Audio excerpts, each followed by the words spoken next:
दोस्तों, भगवान शिव के चमत्कारों से भला कौन अवगत नहीं है। जो महादेव की सच्चे मन से पूजा अर्चना आराधना करता हो, हर रोज भक्ति भाव से भगवान शिव का नाम स्मरण करता है, महादेव उनकी रक्षा अवश्य करते हैं। ऐसे में अगर आप भी भगवान शिव के भक्त हैं तो कमेंट्स में पूरी श्रद्धा से ज़रूर लिखें हर हर महादेव, ताकि भगवान शिव की कृपा आपके ऊपर सदैव बनी रहे। दोस्तों, संसार में ऐसी कई बार घटनाएं घटित हुई हैं जब लोगों ने साक्षात नाग देवता के दर्शन किए हैं। कुछ लोगों ने तो ये भी दावा किया है कि उन्होंने 5 फन वाले नाग को देखा है। प्राचीन काल से ही हिंदू धर्म में नागों की पूजा की जाती है। उस समय हमारी धरती पर नागों का अस्तित्व था। वो इतने भयंकर थे कि बड़े बड़े जानवरों को आसानी से निगल लेते थे। लेकिन क्या आज के समय में भी इतने विशाल नाग मौजूद हैं? हमारी धरती पर इंसानों के अलावा जीव जंतुओं की लाखों प्रजातियां मौजूद हैं। इन प्रजातियों में कई प्रजातियां बेहद खतरनाक हैं, जो मानव जाति को बड़े पैमाने पर हानि पहुंचाती हैं। यूं तो हमें कई जीव जंतुओं से खतरा रहता है, लेकिन इन जीव जंतुओं में सांप बेहद खतरनाक है।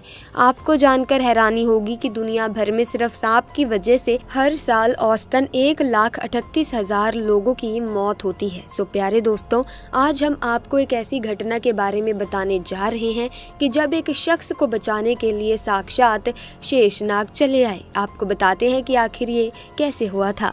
दोस्तों, आज से 6-7 साल पहले की बात है, जब महाराष्ट्र में रहने वाले अविनाश यादव कांस्टेबल के पद पर कार्यरत थे और देवों के देव महादेव के सच्चे भक्त थे। वो महादेव की नित्य पूजा करते थे। महादेव की कृपा से अविनाश जी के घर में सब कुछ ठीक ठाक चल रहा था। लेकिन एक बार अविनाश जी के साथ ऐसी घटना घटी कि उनका महादेव पर से विश्वास और भी ज्यादा दृढ़ हो गया। उन्होंने ऐसा चमत्कार इससे पहले कभी नहीं देखा था। शायद महादेव उनकी भक्ति से बहुत प्रसन्न थे। आज भी जब अविनाश उस प्रसंग को याद करते हैं तो उनके रोंगटे खड़े हो जाते हैं। आइए आपको बताते हैं कि आखिर अविनाश के साथ ऐसा क्या हुआ था। तो दोस्तों, एक बार अविनाश की इलेक्शन में ड्यूटी लगी थी, इसीलिए उन्हें दूसरे गांव जाना था। इलेक्शन की ड्यूटी के कारण उन्हें एक दिन पहले ही बुला लिया जाता था, इसीलिए रात के समय ही अपनी बाइक से ड्यूटी को निकल पड़े। रास्ता जंगल से होकर गुजरता था और उस रास्ते पर गाड़ियां कम ही चलती थी। अकेले जंगल के रास्ते से जाना खतरे से खाली नहीं था। कई जंगली जानवर अचानक गाड़ी के सामने आ जाते थे। रास्ता ज्यादा कुछ अच्छा नहीं था, कई जगह पर गड्ढे भी थे। अविनाश जी को गाड़ी धीरे धीरे चलानी पड़ रही थी, लेकिन फिर भी अविनाश महादेव का नाम लेते हुए आगे बढ़ते चले जा रहे थे। उस रास्ते में अंधेरा बढ़ता ही जा रहा था और सफर 3 से 4 घंटे का था। रास्ते में कई गाँव भी आए। वहाँ पर रुककर अविनाश ने चाय वगैरह पी और ऐसे ही रुक रुक कर वो आगे बढ़ने लगे। कुछ देर तक गाड़ी चलाने के बाद अविनाश को अचानक कुछ जोर की आवाज सुनाई दी। ये आवाज झाड़ियों की थी। अविनाश अचानक गाड़ी से उतरे ये देखने के लिए कि उस झाड़ियों में क्या है, लेकिन उसे कुछ भी दिखाई नहीं दिया। गाड़ी से उतरकर उसने फिर देखा कि क्या हुआ। उसे लगा कि कोई भैंस या कोई बड़ा जानवर है जो झाड़ियों में घूम रहा है, लेकिन अचानक फिर से बहुत जोर की आवाज आई। ये आवाज एक जगह से नहीं बल्कि कई जगहों से आ रही थी, मानो जैसे कि कोई बहुत ही लंबी चीज है। अविनाश को लगा कि जंगल में लोग हैं और कुछ रस्सी का काम कर रहे होंगे, लेकिन वहां पर बहुत ही बड़ा कुछ था, इतना बड़ा कि शायद अविनाश ने इससे पहले कभी नहीं देखा हो। झाड़ियों की आवाज बहुत ज्यादा थी कि मानो कोई बहुत बड़ा सांप हो। अविनाश थोड़े आगे गए और उसने टॉर्च को ऑन कर झाड़ियों में देखा तो वहां पर काले रंग की एक बहुत बड़ी पाइप जैसी कोई चीज नजर आ रही थी जो हिल भी रही थी। अविनाश के तो पसीने छूट गए। इतना बड़ा सांप कैसे हो सकता है? तभी अविनाश ने उस पर नजर घुमाई तो उसके होश उड़ गए। उसने बहुत ही विशालकाय नाग देखा और उसे देखते ही अविनाश के पैरों तले जमीन ही खिसक गई। इतना बड़ा सांप उसने अपनी पूरी जिंदगी में कभी नहीं देखा था और ना ही उसने इतने बड़े सांप के बारे में कभी सुना था। उसे एक पल के लिए लगा कि अब मैं नहीं बचूंगा। सांप के फुफकारने की आवाज आ रही थी। आवाज इतनी तेज थी कि अविनाश के तो डर के मारे होश उड़ गए और अविनाश के मन में सिर्फ महादेव का मंत्र ओम नमः शिवाय का जाप चल रहा था और उसने महादेव को पुकारना शुरू किया।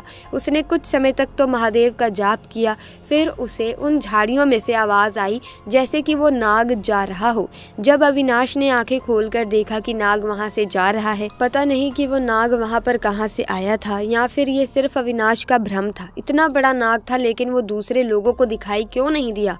या फिर वो नाग आज भी उस जंगल में रहता है, कभी कभार ही रात के समय बाहर आता है। तो दोस्तों, क्या कभी आपने अपने जीवन में ऐसे ऐसे विशालकाय नाग के दर्शन किए हैं? अगर हाँ तो कमेंट बॉक्स में हमें ज़रूर बताइएगा। इसी के साथ कमेंट्स में हर हर महादेव लिखना ना भूलें। इसी के साथ एक अन्य वाक्य दोस्तों आपको बताने वाली हूँ, तो अगर आप अब तक इस वीडियो में हैं तो आगे भी बने रहिएगा। दोस्तों, हरियाणा के हिसार में जब पुलिस वालों ने बीच सड़क पर नाग को मारा और फिर नागिन ने जो किया उसे देख आपके भी रोंगटे खड़े हो जाएंगे, आप कांपने लगेंगे। दोस्तों, आपने कहानियों फिल्मों में देखा होगा कि नाग नागिन अपना बदला 7 जन्मों तक नहीं छोड़ते, क्योंकि दोस्तों जैसा कि आप जानते हैं कि नाग नागिन का प्रेम एक दूसरे के लिए बहुत ही पवित्र और अटूट होता है। ऐसे में जब कोई इंसान नाग को मार देता है तो नागिन अपना बदला उस इंसान को मार कर ही पूरा करती है। नाग की मृत्यु होता देख नागिन किस तरह इंसानों से बदला लेती है ये हम सभी जानते हैं, लेकिन पहली बार ये कहानी सच होती देखी है। तो दोस्तों, ये हरियाणा के हिसार गांव में घटित हुई घटना है, जहां पर एक पुलिस वाले ने सरेआम एक नाग को डंडे से मार कर नाग को मार डाला, जिसका बदला नागिन ने बेहद ही भयानक तरीके से लिया। दरअसल मनोहर नाम का पुलिसकर्मी हिसार के पास रोड पर अपनी ड्यूटी दे रहा था। यहाँ पर उसे आने जाने वाले वाहनों की चेकिंग करने के लिए तैनात किया गया था, लेकिन मनोहर को क्या पता था कि उसके साथ ऐसी घटना घटित हो जाएगी जिसको वो जिंदगी भर नहीं भूल पाएगा। जी हाँ दोस्तों, जहाँ पर मनोहर की ड्यूटी लगी हुई थी वहाँ पर एक घना जंगल था जिसमें एक नाग नागिन का जोड़ा रहता था। वो अक्सर जंगल से बाहर घूमते हुए लोगों को नजर आते थे, लेकिन इस बात से ही मनोहर अनजान था और वो अपनी ड्यूटी को पूरी शिद्दत से निभा रहा था। अचानक से नाग एक अन्य पुलिस वाले के जूते पर चढ़ गया। उस पुलिस वाले ने डर कर अपने पैर तेजी से झटकाए और वो नाग मनोहर के सीने पर जा गिरा। इसके बाद मनोहर ने आनन फानन में उस नाग को नीचे गिरा दिया और पुलिस के डंडे से उसको बेधड़क तब तक मारता रहा जब तक उस नाग ने दम नहीं तोड़ दिया। नागिन दूर से ये सब देख रही थी और वो भागकर मनोहर के पास आई और अपना विशाल रूप धारण करके बीच सड़क फन फैलाकर बैठ गई। इतने में कोई भागता नागिन ने एक एक करके सभी पुलिसकर्मियों को अपना शिकार बना लिया। मनोहर की नागिन ने बुरी हालत कर दी। उसने उसके हाथों को बुरी तरह काट लिया और अपने दांतों के निशान छोड़ दिए। जब ये हड़कंप मच रहा था तो आसपास के गांववासी वहां पर आ गए और पुलिसकर्मियों को बचाने की कोशिश करने लगे।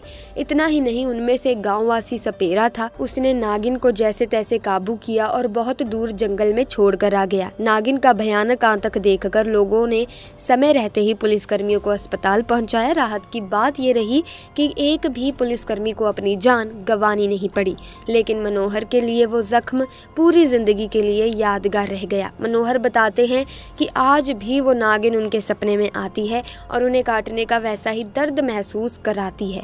मनोहर का मानना है कि शायद ये नागिन अपने नाग का बदला लेने के लिए ऐसा कर रही थी।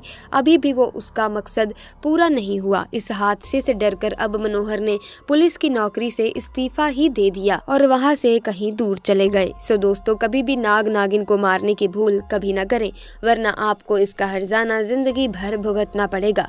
सो दोस्तों, आज की वीडियो में बस इतना ही। उम्मीद करती हूँ कि वीडियो आपको अच्छी लगी होगी। अगर हाँ तो इस वीडियो को लाइक करें, शेयर करें, चैनल को सब्सक्राइब करके बेल आइकन को प्रेस कीजिए ताकि नए वीडियोस की अपडेट आपको मिलती रहे। आपका बहुत बहुत धन्यवाद।